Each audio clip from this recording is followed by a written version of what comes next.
Well, here we are. This is actually, for the first time, I'm pre-recording a sermon because I'm not allowed to be in church on Sunday. Yes, that's true, because I'm under quarantine. I had to get a COVID shot just the other day on Friday, and then I have surgery on Tuesday, and I'm under quarantine. I can't be around people. But I can be talking to you by the magic of the internet. So hopefully this will all work out. And we're going to take a look at making good decisions today. Making good decisions. And we'll be talking about the wisdom that is behind making good decisions. So I want you to grab a piece of paper, just a little scrap piece of paper, and get a pen that actually works. Have that ready for the end of this message, because I have a little bit of an assignment for you to do. I mean, it's a quick assignment and just a small scrap of paper, but it's something to do to kind of wrap this thing up. So grab your paper now, and I'm going to get my iPad, because I was looking the other day at the importance of decision making, good decision making. And just think about it. I mean, what if you could make all of your decisions and they were perfect decisions, or the outcomes were perfect, that you would have the wisdom to do that every single time?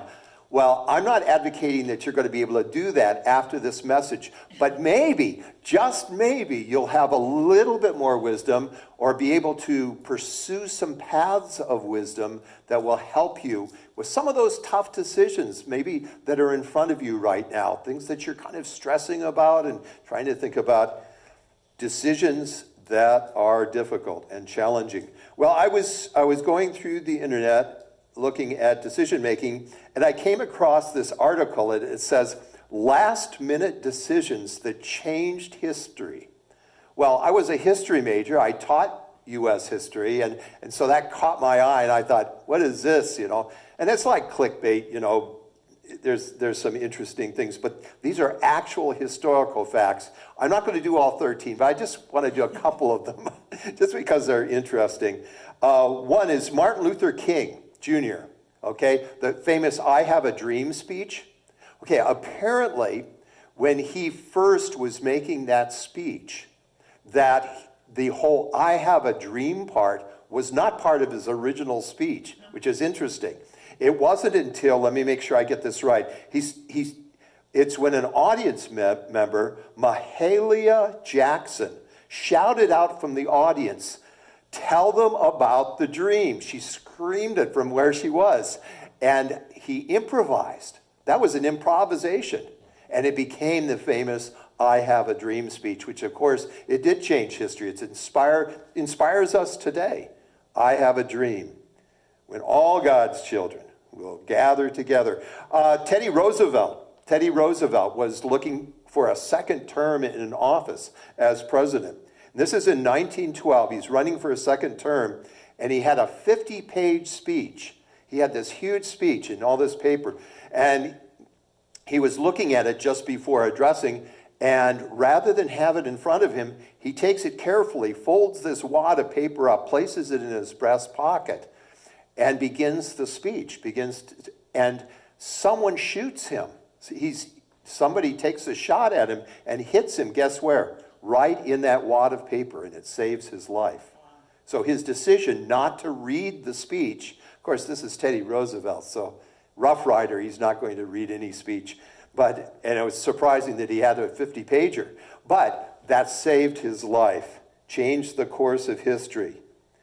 The Titanic. Who doesn't love the story of the Titanic? The second officer, apparently David Blair is named, that at the very last moment, just minutes before they were to hit that iceberg, David Blair was the officer on deck, and at the last minute he was switched, and he forgot to hand over the keys to a locker that had binoculars. And so the sighting of the iceberg was too late, and they had to try to swing the ship to avert hitting. They were going to hit the iceberg head on, and of course you know the story. They simply scraped it, but what a scrape it was, and it just etched it, hit the seam along the side of the ship and it sunk. But if they had had the binoculars, who knows? So anyway, last minute, there's more here. You can look it up if you want to. It's the site, it's this really well-known site, buggedSpace.com. So you can trust them, I'm sure, that these are all historically accurate. But think about it. Small decisions that make major consequences. And maybe you've had those in your own life, where you've had small decisions to make, and maybe they were the right decision, and things went really well, and you tracked that. Or, on the other side, you made a small decision, and it just kind of spiders out and changes everything. I mean, the classic movie on that is It's a Wonderful Life with Jimmy Stewart and Donna Reed, right? If you haven't seen that movie, I'll try to be good, but it's what if you had never been born? One person, what if you had never been born? And how everything changes. We don't realize that. You are an important person, and the decisions that you make are important also. So we want to explore the makings of wisdom. The idea that this is more than knowledge. It's that you have the knowledge and you have a sense of timing and how to employ that knowledge in any given situation. So there's a lot that goes on in wisdom, but I want to take a biblical look at what wisdom is all about, maybe to give you a tool or two as you're trying to make decisions in this life. How can God help you with that decision so that you can make maybe not the best decision that could be made, but certainly a lot better decision than perhaps what you're considering right now. So let's take a look at the idea of wisdom. And Jesus said whenever you're looking at major decisions or any kinds of decisions, whether you're building a tower or amassing an army to try to meet another army, this is what Jesus says. He says, count the cost. Count the cost. Understand what goes into that decision. Count the cost. And that's our beginning of wisdom. The first part of wisdom that strikes me, and this is as I was thinking about this, and Kirk and I talked about this, is that oftentimes, especially in the book of Proverbs in the Bible, that wisdom is characterized as a woman, Sophia. And the word Sophia, it comes from the Greek, it means wisdom. It means to have a mind that understands the complexity of what's going on, approaches it from different angles, appreciates what is percolating in any given decision. There's so many different factors. Wisdom takes all of that into account. But Sophia, and I thought, why a woman? Of course, I mentioned this to my wife, and she said, well, of course it's not a man. Thank you, honey. But why a woman? And I thought about the qualities. How is it different that men and women engage a problem or a challenge? And I thought perhaps the idea here, as we're looking at wisdom, it's that men may approach this is really sexist, so I guess I apologize ahead of time, but I'm going to say it anyway.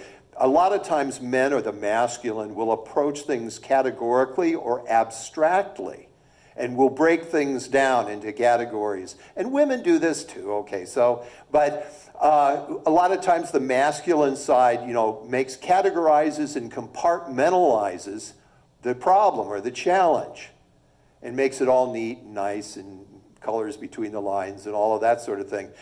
The feminine side, there's an active engagement with the problem and all the aspects of the problem, an active connection and intimate engagement with the problem. And I thought about, Jesus, a lot of scholars will approach Jesus as, you might say, a wisdom teacher.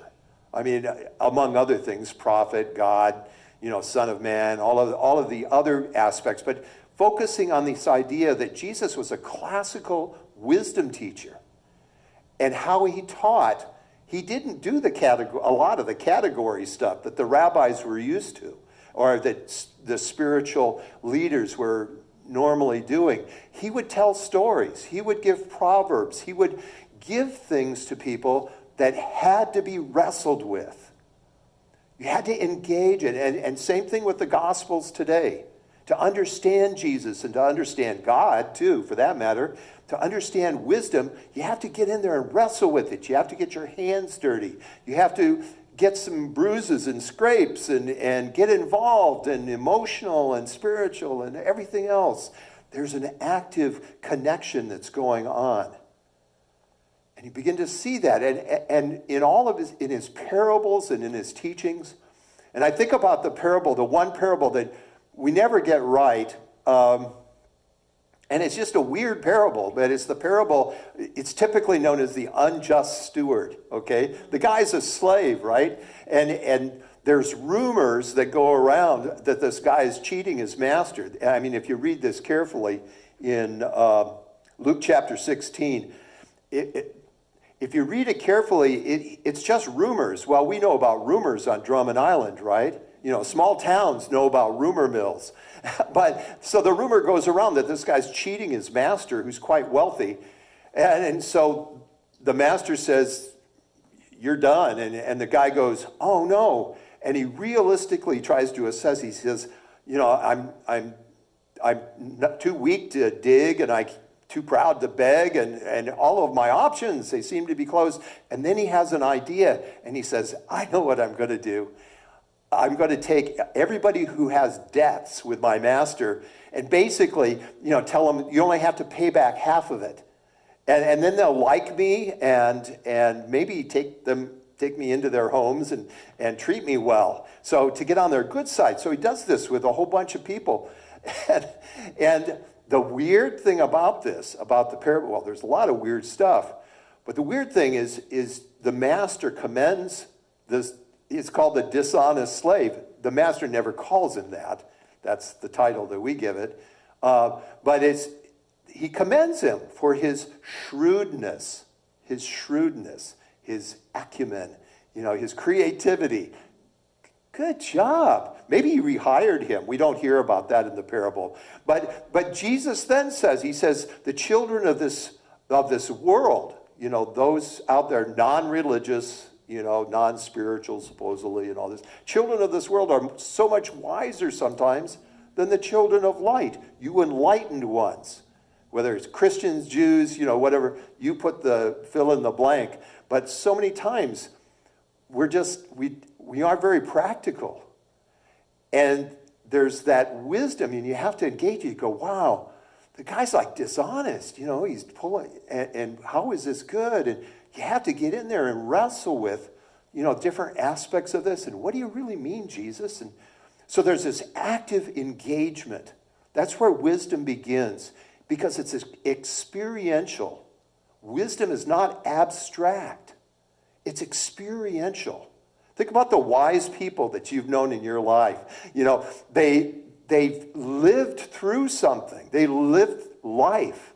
And they understand it from an experiential standpoint. So you want to have wisdom for a decision? You've got to get in there and wrestle with it. There's no neat, clean way to get through this thing.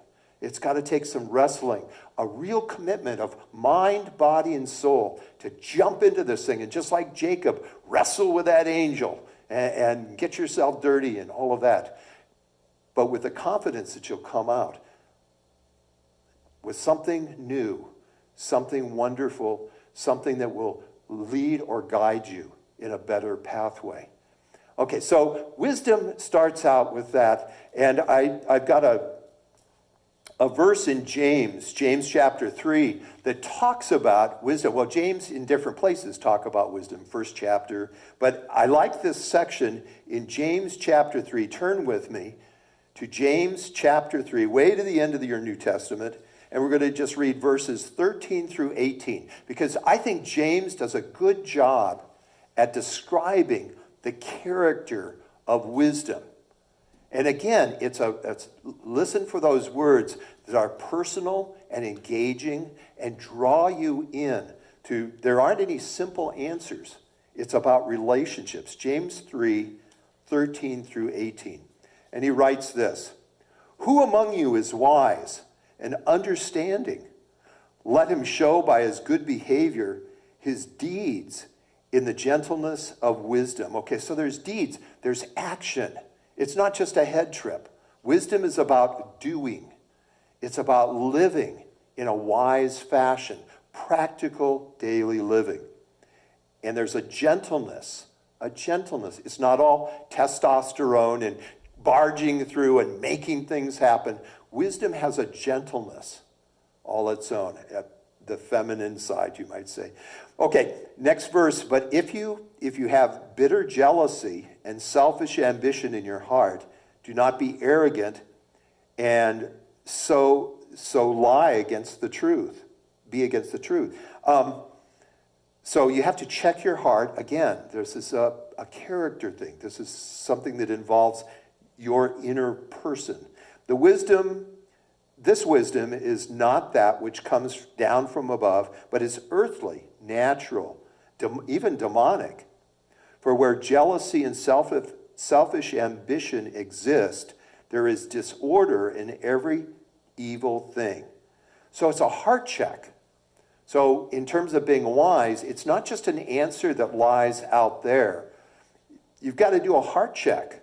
What's going on inside your own heart? Well, I'm anxious, I'm jealous, I wish I were doing other things. I wish this wasn't in my lap right now. What's your attitude? You do a heart check. Again, that's that involvement, that precious involvement. But the wisdom from above, listen to this, is first pure, then peaceable, gentle, there's that gentleness, reasonable, that means there's a dialogue, something going on, a relationship, full of mercy and good fruits,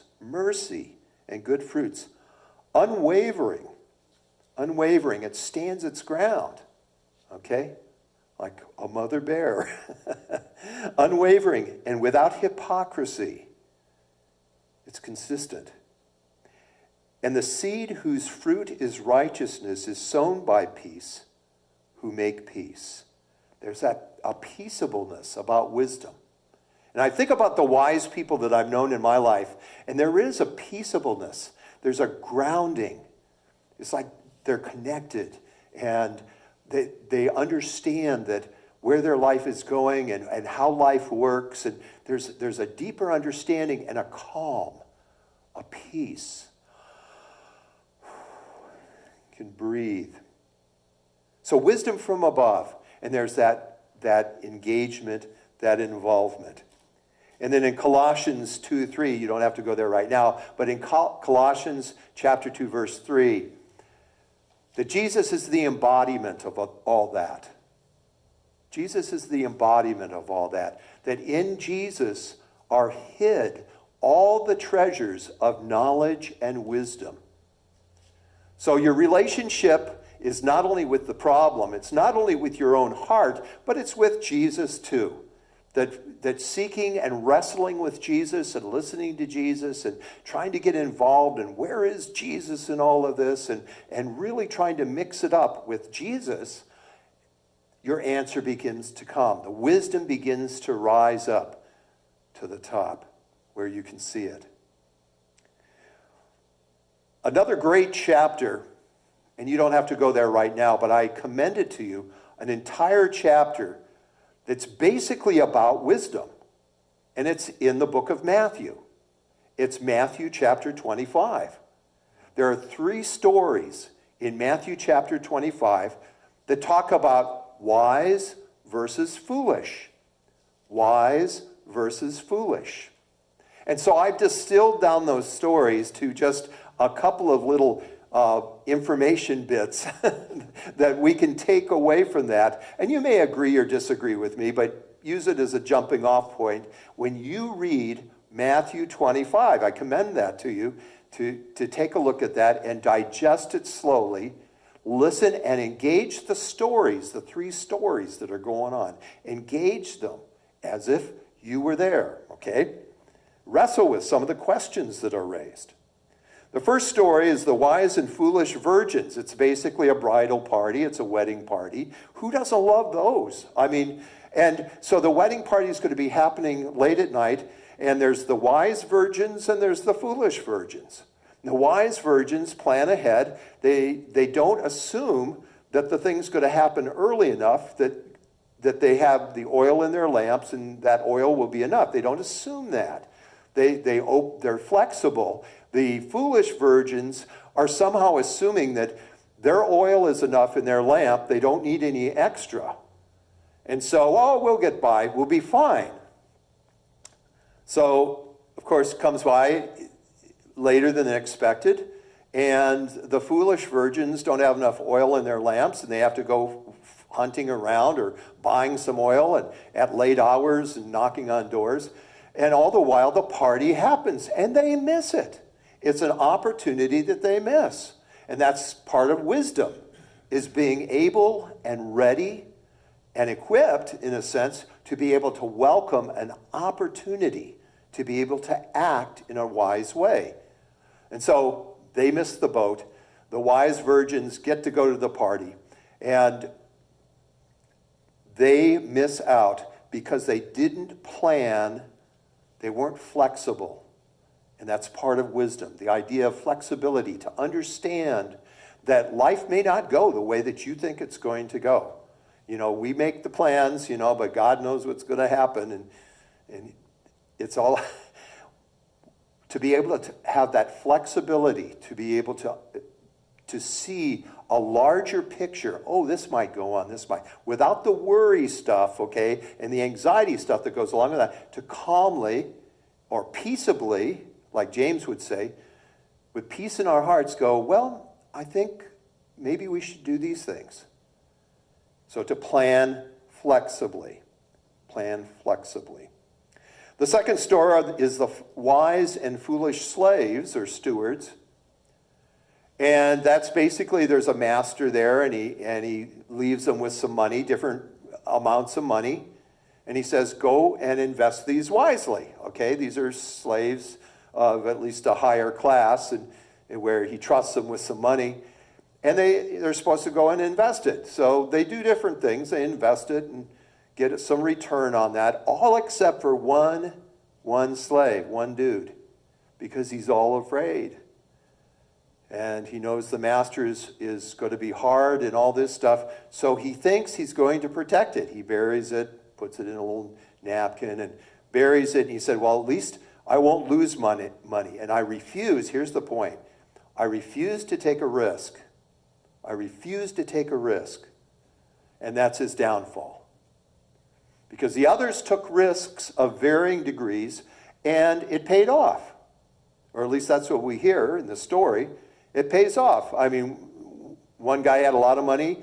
He got a lot of money back. One person just had a little bit of money. They got a little bit of money back. But the master says, doesn't matter. Because you took the risk. It was strategic, but you took the risk. And so comes the last guy. Oh, here's your money back. You have to notice, how the dialogue goes. Here's your money back. He never made the investment, right? The personal investment. This is your money. You take it back. And the master throws him into utter darkness, and all sorts of cosmic stuff happens to him. But the point is part of wisdom is taking strategic risks. Now, you can overplan, you can do all of this stuff, but you still have to take the leap of faith and trusting that the Holy Spirit or Jesus or God the Father or somebody is helping you along with this. Strategic planning. Plan faithfully. So the first one is plan flexibly. This one is plan faithfully. With the faith, the trust. Remember, faith means trust. With the trust that things will work out. So one way or another, you take a calculated risk and it will work out. Even if you don't get the return you think you should, it will ultimately work out. And then number 3, we've got the wise and foolish animals. You've got animals. I mean, of course, there's symbols for people, but you've got wise and foolish, the sheep and the goats. And there's nothing intrinsically wrong with goats or sheep. I mean, but Jesus is trying to make a point that these are real different animals in the ways that they have attitudes. And so catch this. And in fact, it's interesting. If you look at the three stories, the consequences of acting foolishly increase as you go through the chapter. The wise and foolish virgins, the foolish virgins just miss a party. I mean, it's a big deal. There's their friend. The second one, there is some cosmic gnashing of teeth and stuff going on. But this third one is even worse. There's like eternal torment and punishment and all this stuff. And we get all tied up with this and going, oh, I don't want to go to hell. And we forget the point of the story. Okay, listen to this. This is a factor of wisdom. Really, really, really important. Is that wisdom involves, well, the third story, the commendable part is that the wise people, the sheep, see Jesus in all the marginalized people around, all the suffering people, all the people in prison who are sick, hungry, they don't have any clothes, they're smelly, they live on the edge of society. They're the people who are kicked out of polite society. They're the people that don't fit in. They're the broken people. And Jesus says, this is exactly where you're going to see me. And the ones who are the foolish ones, they don't see it at all. They just see people I need to avoid. People that I don't need to be around, thank you very much. I don't need to waste my time. It's their own decisions. They got themselves into that mess and blah, blah, blah, and on and on. And I don't need time. And Jesus says, no, you're missing me. And that's the devastating consequence. That in everything that we do, all the decisions that we make, everything that we're about, it's about meeting Jesus. Do you want to meet Jesus? Oh, Jesus isn't in this. This is an awful decision, or this is a terrible boss, or I'm stressed out about this or that. There's no Jesus here. Oh, yes, there is. That Jesus is present in all the stuff that we tend to dismiss and push out to the edges of our livelihood. That's exactly where Jesus is. And so the first two are planning flexibly, the virgins, planning faithfully, the stewards. And the third one, most important, is planning compassionately. Compassionately. And that means, are you considering the Jesus who is out there in all the different elements of your challenge, and even the most disdainful kinds of elements, people or situations or whatever, that's where Jesus is. Are you planning in a way that honors Jesus in that decision and all the elements thereof? Compassionately. That means your heart, your passion, your heart, the core of who you are is invested not just in it makes me look better, or puts me in a better place, but what about everybody who's involved in that decision? Does it consider them, at least in some measure? And when you do that, not only are you wiser, not only is your decision better, but you're honoring Jesus. You're honoring Jesus as you look at all the different elements and you think of the word compassion. James would call it mercy. But that's an essential element. And again, the consequences of not doing that are disastrous. Disastrous. And that's the point of the story.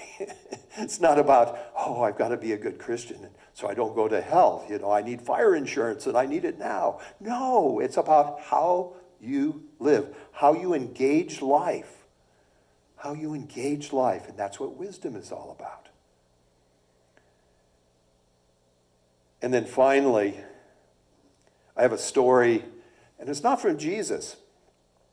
It's from a 13th century Persian poet. A 13th century, this is back in the 1200s, right? Long time ago. A Persian poet by the name of Rumi, R-U-M-I, maybe you've heard of him. And he's got some good stuff to say. In fact, he's got a lot of Jesus in him, in some of his poems and different things, so I commend him to you. And this is the final point about wisdom, is that wisdom is changed perspective. Wisdom is changed perspective. You may think you have the best perspective on this problem, that you're looking at it from the crow's nest of this is so good, I understand every part of this. Well, guess what? Jesus would like to change your perspective on that. No, I've got a great perspective, Jesus. No, the New Testament calls it metanoia. That's repentance. But what it means is just to change your mind, to change your perspective, to understand the bigger picture, and to be willing to do that rather than just get stuck with your small, little, tiny portrait of your problem. The bigger picture, changed perspective. So anyway, the story goes something like this. I'll probably botch it. Sorry, Rumi. But there's a story about a person who carries water. They've got that pole on their back, and there's a clay water urn on one side and a clay water urn on the other side. And so they're balancing this, right? And they're carrying water from one place to another. Feed cattle or feed goats or whatever. They're carrying this water thing. Well, one of the clay pots has a crack in it. It's hardly discernible, but it's drip, drip, drip, drip. And so when he gets to his site to give these animals water or whatever he's giving a drink to, he's got a full pot here and he's got about a half a pot here. But he doesn't do anything about it. Okay, whatever. So every day, and then after a couple of years, one of the workers notices, this drip, drip, drip. And goes, so why does that happen? And he goes, well, I don't know, it just is what it is. And he is thinking about that, and on his way back, the broken clay pot speaks to him and says, Master, I feel really ashamed. I'm so sorry. And he goes, well, the water carrier says, I've been thinking about this. And he says, there's no need to be ashamed. And the clay pot goes, no. I've been losing water. I failed you. I'm not doing my job. And I haven't been for the last couple of years. And the water carrier rubs his beard a little bit. And he talks to the clay pot. And he said, well, take a look around you. Okay. Look at the pathway that you're on. He said, notice the beautiful flowers that are along one side of the pathway. And the clay pot said, yeah, they're pretty nice. And he said, I started noticing that you've been leaking a while back. And I planted seeds of these flowers on both sides of the path, just hoping that I'd have a beautiful pathway. Well, you've helped me with that one side that you have. I gather those flowers together and I take them to my wife. I give them to my neighbors. You've helped me make just a happier, more wonderful and beautiful world. Thank you very much. And there's a bigger picture. We'll look at things in life and we'll go, well, that's not getting the job done. Or I'm not getting the job done. We'll get down on ourselves. And all the while, Jesus has different plans. There's a bigger picture going on if we would only allow Jesus to take us to that new hill or that new stream or that pathway with the flowers, to allow us to see things maybe we haven't seen before. So wisdom, just to kind of finish up, that wisdom is a changed perspective and a willingness to allow God to reshape our minds, reshape our vision points, allow ourselves to see other aspects of this so-called problem. And maybe it won't be a problem at all. And maybe you'll begin to see it as a growth point, just one of many growth points along this journey, this adventure that you have with Jesus Christ, your best friend. So what I'd like you to do to kind of finish this up and to kind of bring home the ideas of wisdom. You've heard lots of different parts of what wisdom is made up of, and I'm sure you have your own too. But I'd like you to take that little piece of paper, and they're on your tables all around you. They're just some little scraps of paper. and there's pens, to take a pen and a scrap of paper, and I'd like you to think for just a moment about what challenge is really stressing you out right now. What challenge, what decision is before you that's kind of creating some anxiety in your life? What pops to mind right now? What I'd like you to do, some of you are already writing, and I didn't tell you to do that. No, what I want you to do is just simply write a word or two that captures that decision. It might be a symbol, maybe it's just a dollar sign or something, but something that will remind you of that, because this is just for you, remind you of that decision. You're not going to share it with anybody. Just a couple of words. Just do that right now. Just write down a couple of words or a symbol or a little picture or something that will remind you of that decision that is looming before you, that you're all stressed out about, that Jesus wants to help you with, wants to give you wisdom. Write that down. And then what I'd like you to do is on that piece of paper, just around those words or around those symbols or picture, just draw a circle. Just draw a circle around it. Draw a circle. And then on top of that circle, just put a little cross, a little Christian cross. And then I'd like you to take that piece of paper and just like Teddy Roosevelt, fold it up into a small little thing, a little square. I'd like you to make it into an airplane. No, just kidding. Whoa, how do you do that? No, just fold it up and then put it in your pocket. This is just for you. Put it in your pocket. And the next time you're tempted to get all stressed and worried about that problem, I pray, and I'm going to say a prayer for you right now. I'm praying that you will be open to the Holy Spirit as your own personal assistant, the Spirit of truth.